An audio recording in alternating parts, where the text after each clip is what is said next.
पर बने हुए अध्यादेश पर जरा विचार करते हैं कि इनके कारण क्या हैं और क्या इसका कोई इलाज है भी हमारे भारत की राजनीति में।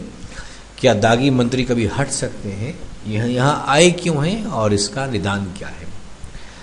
आइए पहले ये समझते हैं कि हमारे देश में जो मंत्री होता है या जो एमपी या एमएलए विधायक या सांसद बनता है उसको क्या फ़ायदे हैं। तनख्वाह उसको मिलती है, पैसे उसको मिलते हैं एक काम करने वाले की तरह, लेकिन जो महत्वपूर्ण बात है सर्टेन लॉज हमारे ऐसे हैं और उसको प्रेफरेंशियल स्टेटस मिलता है। वो एक सामान्य नागरिक से ऊपर है, चाहे वो पुलिस थाने में जाए, अपने कुछ ट्रेन में सीटें बुक करवा दे, ये कुछ उसके पास कुछ अख्तियार, कुछ अधिकार हमने एक आम आदमी से ज़्यादा उसको दे दिए गए हैं, जो कि इस कारण से मंत्री या सांसद वो बनना चाहते हैं, लोग राजनीति में आना चाहते हैं। दूसरा बहुत बड़ी बात है कि इनके पास ताकत है, पावर्स इनको मिली हुई हैं कि वो समाज का भला कर सकते हैं, परंतु दुर्भाग्य की बात यह है कि वो समाज का बुरा भी कर सकते हैं। अब यहाँ पर भला करने में वो जो समाज का भला करने के लिए जैसे सांसद निधि है या संसद से या विधायक निधि से कुछ सड़क बनवानी है, कुछ वहाँ पर स्कूल बनवाना है, कुछ और काम करना है, उनको ये अधिकार दिए तो इसके लिए गए थे ताकि वो समाज की सेवा कर सकें, परंतु उसी अधिकार का वो नाजायज़ उपयोग भी करते हैं। मसलन किसी पुलिस वाले का तबादला, कुछ ऐसा काम कर सकते हैं, किसी डॉक्टर का तबादला जो उनके मुताबिक काम न करे। इस वजह से लोगों में जो उनके साथ रहते हैं उनमें तो एक भावना है कि हम बच गए या हमारे को कुछ फ़ायदा हो रहा है। जो उनका विरोध लोग नहीं करना चाहते, उन्हीं लोगों का कारण ये है कि वो डरते हैं। अब तीसरी बात कि अब ये स्थिति जो है एक समय पर समाज सेवा का हिस्सा था, सोशल सर्विस था। पुराने समय में जो लोग राजनीति में आते थे वो सोशल सर्विस के लिए आते थे, समाज सेवा के। लेकिन अब ये पूर्ण रूप से एक प्रोफेशन बन गया है। इनफैक्ट इसको प्रोफेशन भी ना कहा जाए, एक धंधा बन गया, एक बिजनेस बन गया है, जिसमें आप आज पैसा लगाइए, सांसद या विधायक बनिए और फिर उस पैसे को वसूलिए। और सबसे बड़ी बात है ये ऐसा प्रोफेशन है जिसमें आपको किसी भी क्वालिफिकेशन की ज़रूरत नहीं है। आपकी एजुकेशनल क्वालिफिकेशन क्या है, नॉलेज क्या है, किसी भी रूप में आपको कुछ नहीं चाहिए। सिर्फ बड़ी बात है आपका कोई गॉड फादर है, कोई आपका माई बाप है राजनीति में, तो आपको फ़ायदा हो जाएगा और सिर्फ मात्र इसी बात के ऊपर आप राजनीति में जा सकती हैं। और इसीलिए ऐसा मान सकते हैं हम, जो लोग कुछ और प्रोफेशन नहीं कर पाए, इंजीनियरिंग नहीं कर पाए, डॉक्टरी नहीं कर पाए, सीए नहीं बन पाए, वकील नहीं बन पाए, तो उनके पास एक तरीका ये बचता है कि यार यही बन जाओ, क्योंकि राजनीति में इसकी कोई आवश्यकता नहीं है, इस प्रकार के ज्ञान की, इंजीनियर्स, डॉक्टर्स की, तो इसके बिना वो आसानी से बन सकते हैं। इसलिए यूजुअली इसमें मैलिफाइड इंटेंशंस के लोग ही आते हैं।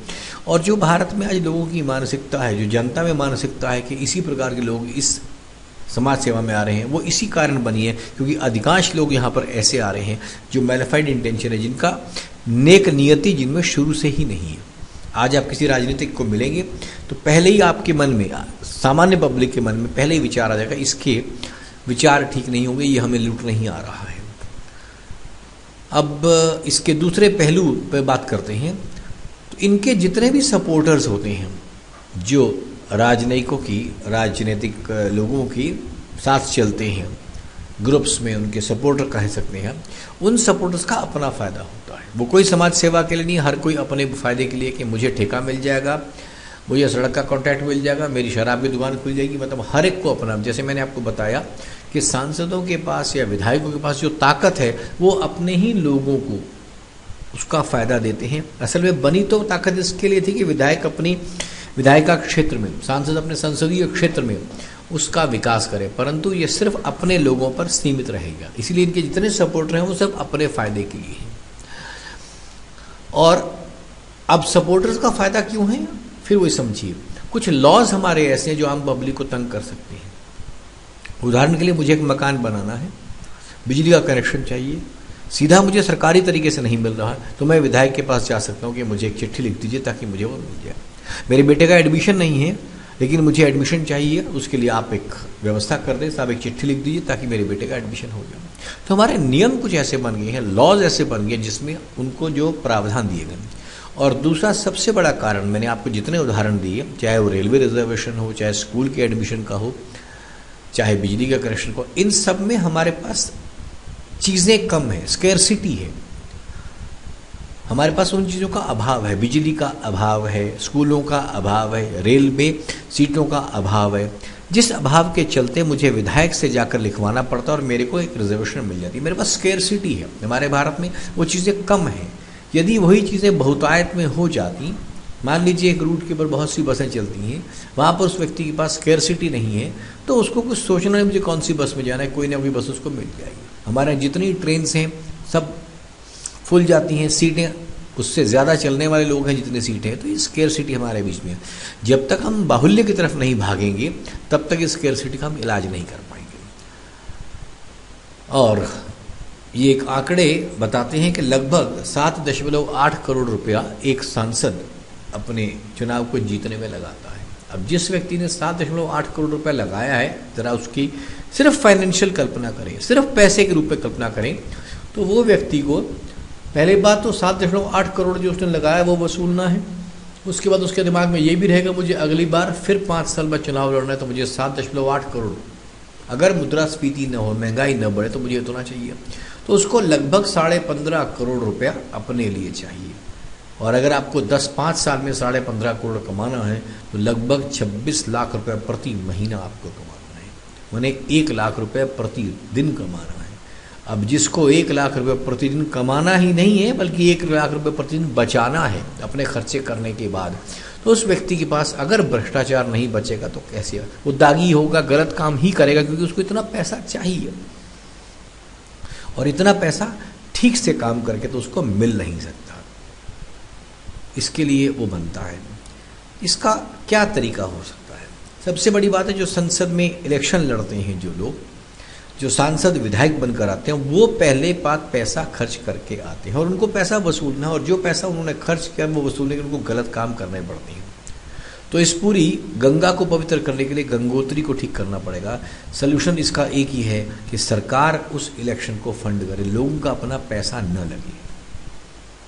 जब लोगों का अपना पैसा नहीं लगेगा तो शायद थोड़े फेयर इलेक्शन हो पाएंगे। आज की तारीख में इलेक्शन में जो पैसा लगता है, चाहे लोग किसी से दान लें, कोई भी पार्टी हो XYZ, किसी से दान लें, कल को जिससे आप दान लेंगे आप उसकी ऑब्लिगेशन में फंसेंगे, आपको उनका काम करना ही पड़ेगा। और दूसरी बात, आपको दान देते ही वो लोग हैं जिनको कल आपको विधायक और सांसद बनने के बाद आपसे फ़ायदा उठाना। दुर्भाग्य की बात तो यह है कि एक ही कंपनी होगी, वो दोनों तीनों पार्टियों को इलेक्शन का पैसा देगी ताकि जिससे जीते उससे फ़ायदा उठाने। मेरी मान लीजिए सीमेंट की फैक्ट्री है, मुझे उसकी ड्यूटी में इजाफा करवाना है, तो मेरे पास आसपास के अगर 3 सांसद हैं, मैं तीनों को पैसा दे दूंगा और इनमें से जो भी जीतेगा, मैं जो पैसा मैंने लगाया उससे कहीं अधिक उससे अपने मुनाफे के लिए टैक्स में रिलीफ वगैरह कुछ भी ले सकता हूँ। ये एक कारण बन चुका है। तो सबसे बड़ी बात है कि जो बिजनेसमैन हैं, इंडस्ट्रियल हाउसेज हैं, लोग इलेक्शन के लिए दान न दें, लेकिन उसके बाद गुजारा कैसे चले यदि सरकार उसकी फंडिंग करे। इसका क्या तरीका बन सकता है? एक बहुत बड़ा तरीका बनाया है अर्थ क्रांति ने। अर्थ क्रांति के लागू हो जाने के बाद यह तय है कि अर्थ क्रांति में इतना धन है कि वो सरकार में इलेक्शन लड़ने के लिए फंडिंग करेंगी हर स्तर से, म्यूनिसिपल कॉरपोरेटर से लेकर के विधायिका से लेकर के सांसद की। तो जब पैसा सरकार देने लगेगी तो पहली बात, हमारे पास वो लोग नहीं आएंगे जिनको करप्शन से पैसा कमाना है, भ्रष्टाचार से पैसा कमाना है। दूसरा, सिर्फ नेक व्यक्ति ही आने की उम्मीद है। फिर वही बात है, देखिए हमने जड़ को समाप्त किया, उसके बाद जो गलत व्यक्ति आएगा उसके लिए फिर कानून बनता रहेगा।